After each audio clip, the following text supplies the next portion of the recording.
Em nosso desafio da jornada do ano bíblico de hoje, estudaremos Êxodo, capítulos 27, 28, 29, 30 e 31. Como hoje é sábado, iremos fazer um resumo de 5 capítulos. Para você ler toda a Bíblia durante um ano, você só precisa ler 3 capítulos da Bíblia de domingo a sexta-feira e no dia de sábado ler 5 capítulos para então, no final do ano, ter concluído a jornada de leitura da Palavra de Deus. Vamos para o nosso resumo de hoje. O altar de holocausto era a primeira coisa que os israelitas viam ao entrar no átrio do templo. Ali eram feitos continuamente os sacrifícios. O povo lembrava constantemente que eles somente podem ir à presença de Deus por meio do sacrifício. Esta era a única maneira pela qual os pecados da pessoa podiam ser perdoados e removidos. Jesus Cristo é retratado como o supremo sacrifício em favor da humanidade caída. Isso nos ensina que não devemos buscar qualquer outro meio para termos um relacionamento íntimo e pessoal com Deus. Jesus é o único sumo sacerdote hoje. Deposite sua confiança nele. Deus, em sua infinita misericórdia, estava ensinando o seu povo como eles deviam adorá-lo. Para fazer isso, Deus precisava de ministros que supervisionassem as atividades do tabernáculo e ajudassem as pessoas a conservar o seu relacionamento com Deus. Estes homens eram chamados de sacerdotes. Eles eram levitas, descendentes de Levi, como também descendentes de Arão, o primeiro sumo sacerdote de Israel. Os sacerdotes tinham mais responsabilidades que os levitas.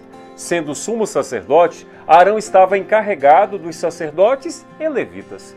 Os sacerdotes realizavam os sacrifícios diários, conservando o templo e aconselhavam o povo como deviam seguir a Deus. Eles eram representantes do povo diante de Deus e por isso deviam levar uma vida digna do seu cargo, porque eles tinham uma tremenda responsabilidade.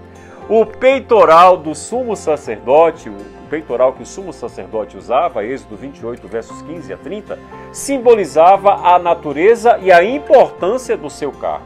O efode era um tipo de avental meticulosamente bordado, composto de 2 peças, uma de trás e outra da frente, unidas pelos ombros com um cinto na cintura. Cada tira dos ombros havia uma pedra, e em cada pedra tinham gravados os nomes das 12 tribos de Israel. Os sacerdotes carregavam, simbolizando o peso da nação, literalmente que eles carregavam sobre os ombros, quando eles representavam o povo diante de Deus. Há pelo menos 3 temas principais no simbolismo do efode. O primeiro é a beleza. A palavra hebraica traduzida por peitoral traz o seu significado a ideia de beleza e excelência. O segundo tema é o papel do sacerdote como representante de toda a nação de Israel perante Deus. Este aspecto é visto nos nomes das 12 tribos de Israel gravadas nas 2 pedras de ônix no efode e mais 12 pedras preciosas presas ao peitoral. O terceiro tema é o papel do sumo sacerdote como representante de Deus para com o povo de Israel. Esta dimensão é vista no Urim e Tumim, guardados no peitoral do sacerdote como um instrumento através do qual Deus dava a conhecer a sua vontade aos israelitas. O Urim e Tumim eram usados pelos sacerdotes para tomar decisões. Esses nomes querem dizer maldições e perfeições, e se referem à natureza de Deus, cuja vontade eram reveladas. A Moisés coube cumprir cada etapa da cerimônia de consagração de Arão e seus filhos. Ao chamá-lo para a grande missão de libertar os filhos de Israel do Egito, Deus, em determinado momento, lhe disse: Vê que te constituí como Deus sobre Faraó, e Arão, teu irmão, será teu profeta. Êxodo capítulo 7, verso 1. como um tipo de Jesus Cristo, além de conduzir o povo para a liberdade, Moisés foi designado por Deus para realizar a figura de uma obra que só Jesus pode realizar em nossa vida. Antes mesmo que pudessem oficiar como sacerdotes no santuário, Arão e seus filhos tiveram de se submeter a um ritual simbólico cuja participação se resumiu em estender a mão sobre os sacrifícios para a confissão e o perdão de seus pecados. Fora isso, tudo mais foi feito por Moisés, o grande líder de Israel. O sangue daqueles sacrifícios, além de ser jogado sobre o altar, também foi ordenado por Deus a Moisés que pusesse sobre a ponta da orelha direita de Arão, bem como seus filhos, e que o mesmo processo se desse sobre o polegar de sua mão direita e sobre o polegar do seu pé direito. Êxodo 29, verso 20. Este era um símbolo da perfeita obediência. Suas vidas deveriam ser exemplos daqueles a quem fazem e andam conforme a vontade do Deus Todo-Poderoso. Especialmente Arão, cumpria o dever de ser um homem consagrado a Deus e imprimir na mente de seus filhos o testemunho que os capacitaria a assumir o seu lugar após a sua morte, como está escrito. As vestes santas de Arão passarão a seus filhos depois dele, para serem ungidos nelas e consagrados nelas. Êxodo 29, verso 29. Dependência, humildade, entrega e obediência. Eis o que o Senhor espera de cada um de nós nos dias de hoje. Encontramos no capítulo 30 do livro de Êxodo o terceiro móvel do lugar santo do santuário, o altar de incenso. Ali deveria ser queimado diariamente o incenso aromático, especialmente preparado para aquele fim. Seu fragrante aroma deveria perfumar todo o ambiente. Aquele altar era um símbolo do ministério de intercessão de Jesus Cristo, que continuamente intercede por mim e por você perante o Pai. E a queima de incenso representa as orações dos santos que são levadas para o céu. O altar de incenso era o móvel mais próximo do lugar santíssimo. Bem atrás do véu estava a manifestação da glória de Deus. E acredite, poder ministrar tão próximo à gloriosa presença do Senhor era de fato uma experiência que os sacerdotes jamais iriam esquecer.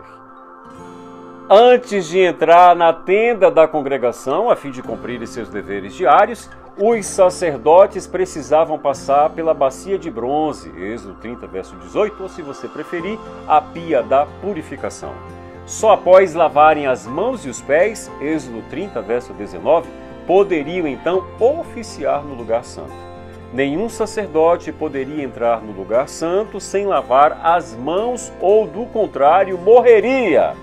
Jesus é a água da vida. Só Ele pode purificar os nossos pecados. Eu espero em Deus que Ele purifique os nossos pecados no dia de hoje.